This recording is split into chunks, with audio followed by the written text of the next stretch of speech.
What's going on, everybody? In today's video, what are we doing? And what are we talking about? We have the Intelligent Systems Viewer 64. Once again, I'm going to be demoing this development cartridge to you guys, but today we're looking at the Viewer 64 running with the SGI IRIX operating system. So we're going to be using my SGI INDY machine here, and we're going to be looking at some of the debug messages that are printed from some of the debug ROMs that we're going to be looking at.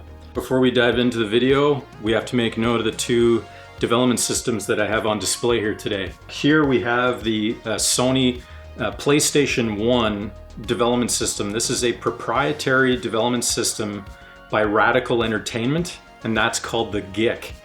Now, I had talked about this before in a couple other videos where I was demoing some of the different development systems that I do have, and I still have yet to cover this unit, writing some software for it, as it uses a parallel interface port for running different debug functions and loading of data into the PlayStation memory.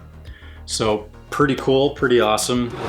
Now the system I have over here, this might look a little bit familiar. This is a cart dev system by the company Cross Products, and this is for the Sega 32X. So this is a very unique system. You guys have probably remember seeing the system, the cart dev system that I did show you guys briefly. I have not been able to do a full demo on either of these kits yet to this point, but the Cross Products hardware that I do have, I have one for the Super Nintendo, and this one here is for the 32X add-on for the Genesis consoles. So pretty awesome, and I'm pretty pumped to get that up and running. It's not a complete kit, and eventually I'll be able to perform a full demo on these different Cross Products development kits that I do have. So pretty awesome. But again, today we're going to be looking at one of the debug ROMs running on the SGI IRIX operating system. And so I'm running version 5.3. and we're going to be taking a look at that. I'll be showing you guys the Zelda Ocarina of Time demo. Now, I did demo this before for you guys. I was running it on Windows 98. So for those of you that are interested in checking that out, I'll provide the link in the description for you, but it's also above. So without further ado, let's get started. Here we go.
Okay, you guys can see I've got the Viewer 64 development cartridge inserted into the N64 modified console. So the program that we're going to be looking at today, which is specific for the Viewer 64, is a program called NLOAD.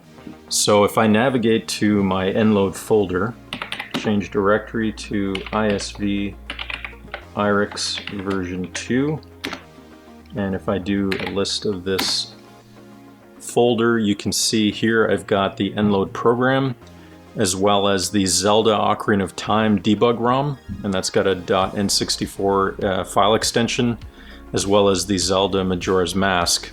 Here we have a folder which is a specific version of the NLOAD program that we're looking at today, but it is for when using the 64DD drive, the development drive, with the Viewer 64 development cartridge. So for this program here today that we're looking at, if we activate it, and we'll run the help command, and it'll display all the different parameters that we have as part of this program. So you can see here the version that we're running here is specifically for SGI IRIX operating system, and that is version 1.02T. And you can see it's detecting the 32 megabytes of SRAM memory that I have installed in the Viewer 64 cartridge. And then here you can see I've got all the different types of parameters that are available as part of this command terminal program. And we're only going to be using a couple of these today. We're going to be using the .v for verbose mode, and as well we're going to be using the -b parameter, and that's for when we want to insert a specific debug address. However, the version for the 64DD development drive, it has some added parameters for specific functions that you're running when you're using the 64DD development drives. And so I'll show that to you guys now just so you can see the differences here.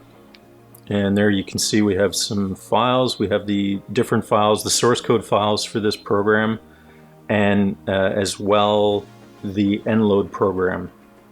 And that's specific for the 64DD. Now the other thing too that's really interesting is that you'll notice there's a couple of source code files that are specific for the Viewer 64.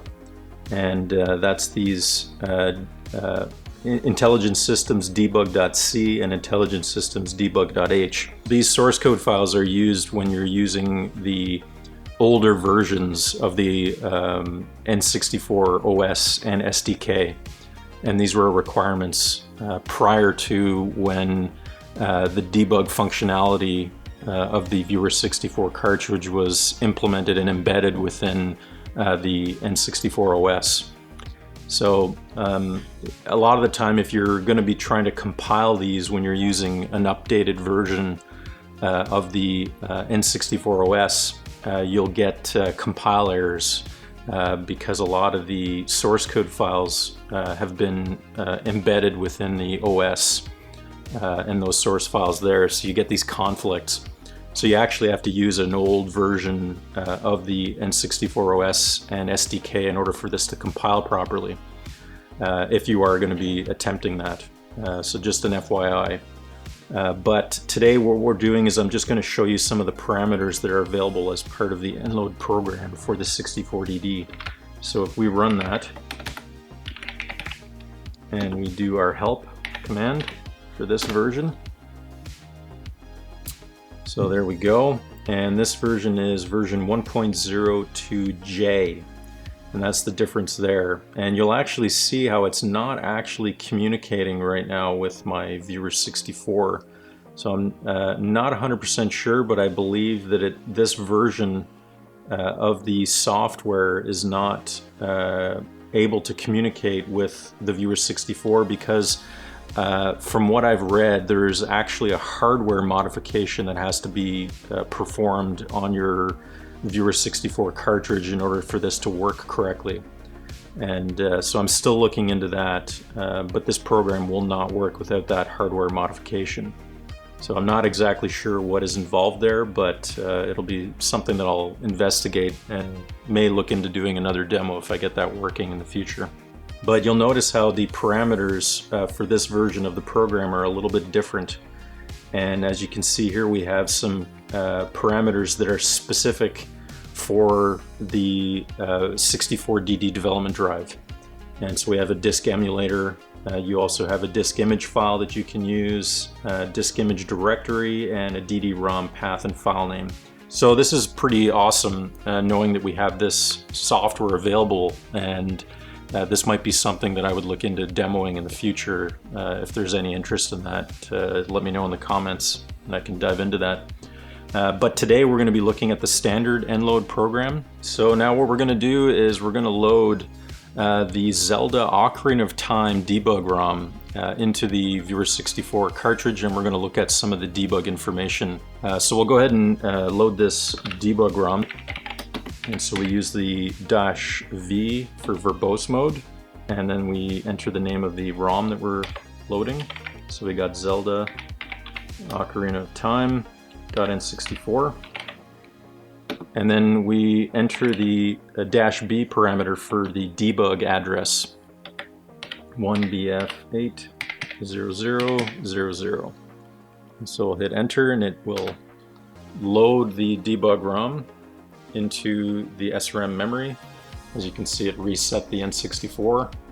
And we should immediately see some of the debug print information being shown on screen once it's loaded. And there it goes. There's a lot of information there that's being printed. Now, the really cool difference, and this was something that I just recently learned not too long ago. And as you notice here, the debug information that's being printed here on the console window is actually color-coded. And that was a difference when I demoed this on the PC system on the Windows 98. I did not have any of the color-coded text being shown. Now, the reason that I didn't have that implemented initially is there was a special file called ANSI.sys that you have to have declared within your config.sys file on your Windows 98 operating system. Now, this is the ANSI standard. It's essentially escape sequences or specific characters that you implement and you apply to your debug messages that you're printing, and that allows the terminal window to take control and manipulate the text that you want to have printed in special ways, whether it be different colors or highlighting, that kind of thing. So it's pretty awesome. There's a lot of control that it has, and this is actually something it's been around for years. I think it came out in the 70s. So it's been around for quite a while, and but this is something that I learned recently. And so the reason that text is color-coded is because the developers chose to insert these special characters and taking advantage of these ANSI escape codes and the ANSI escape sequences in order to color-code their text. So that's pretty awesome. And so I think what I'll do now is I'll go and show you guys how this works. Now, because the version of the software that I'm running on my IRIX operating system right now, version 5.3, there's a lot of issues with compiling because I would have to actually switch over to an older version of my N64 operating system and the SDK in order to compile this specific version for the Viewer 64.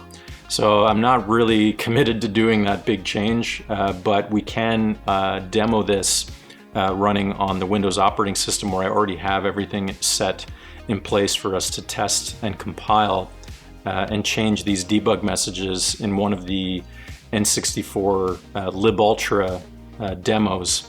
And we can then compile it and then check out the differences with these ANSI escape codes. So let's go and switch over to my Windows 98 PC and we'll take a look and see how that works. Okay, so we have the Windows 98 PC all booted. The Viewer 64 cartridge is inserted and is up and running. And I've got a demo loaded there. This is NU1 that we're looking at. And I'll be showing you guys some of the source code for that. So if we navigate to the NU1 folder, you'll see we have some source code files here for this project. Now what I've done is I've gone in and I've modified the stage 00C. I've gone in and I've modified some of the debug print messages there, and I've added the ANSI.sys escape sequence codes to those debug messages. So we'll open that up and take a look. So I've got my IDE already loaded here with that source code file.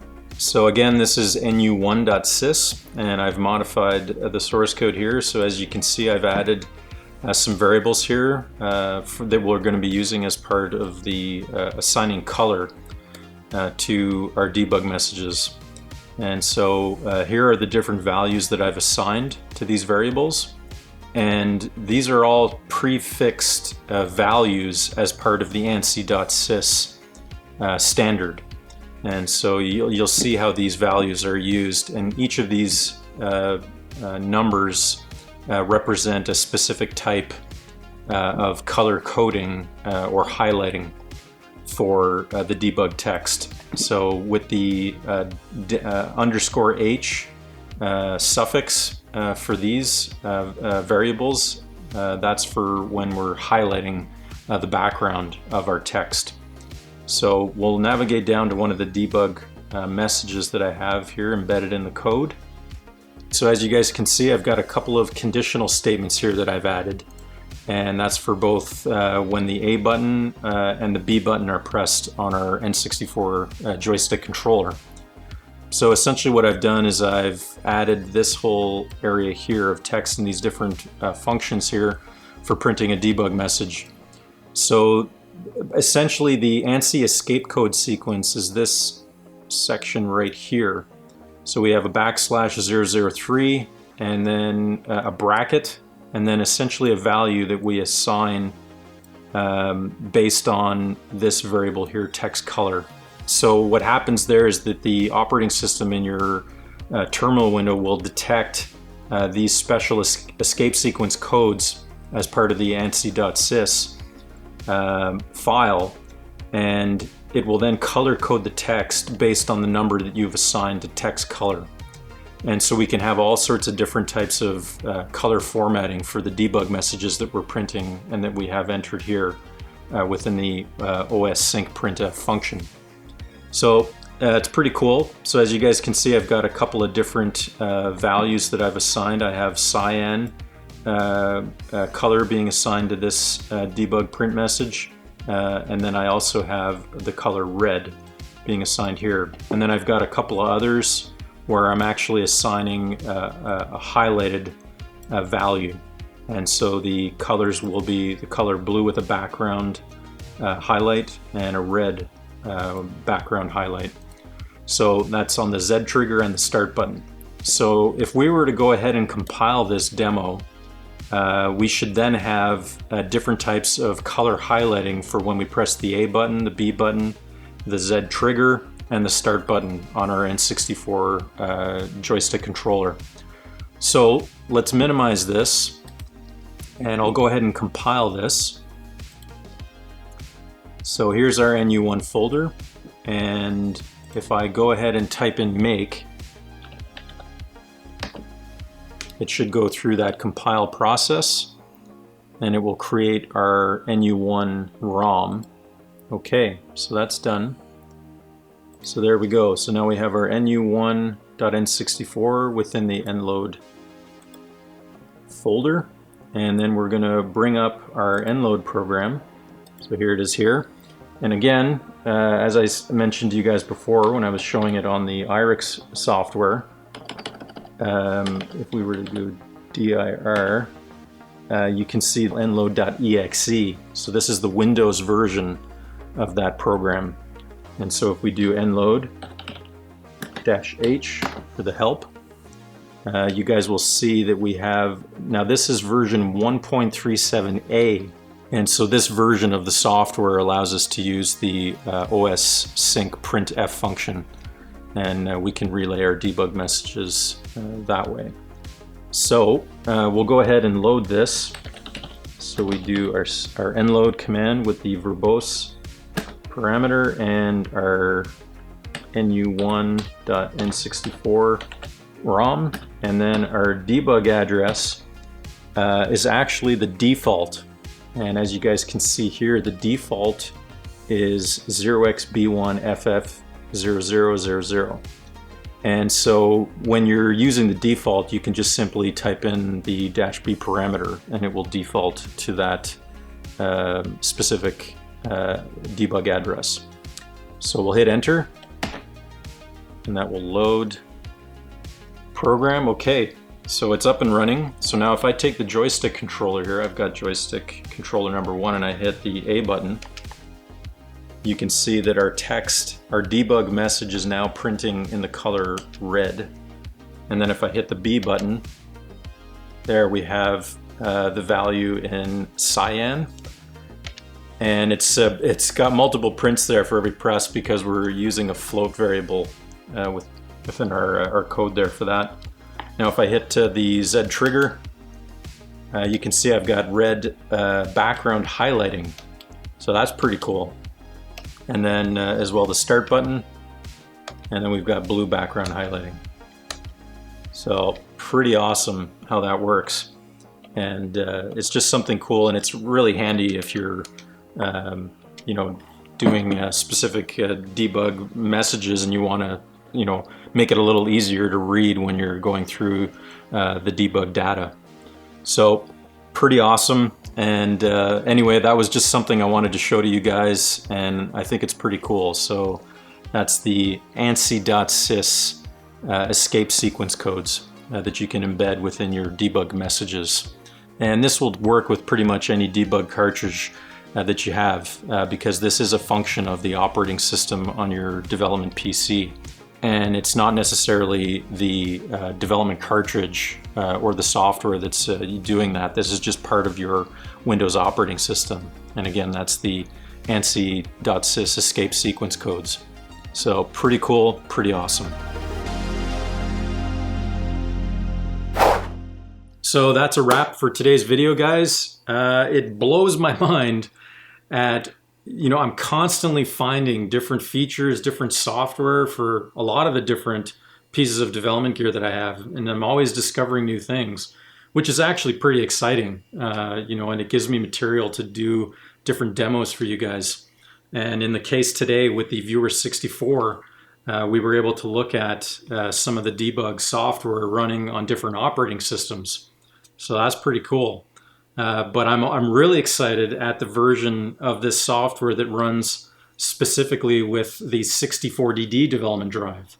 That would be something really cool to look into, you know, doing a demo on in the future, and be able to show some of the features that that software has when using this system with a 64DD development drive.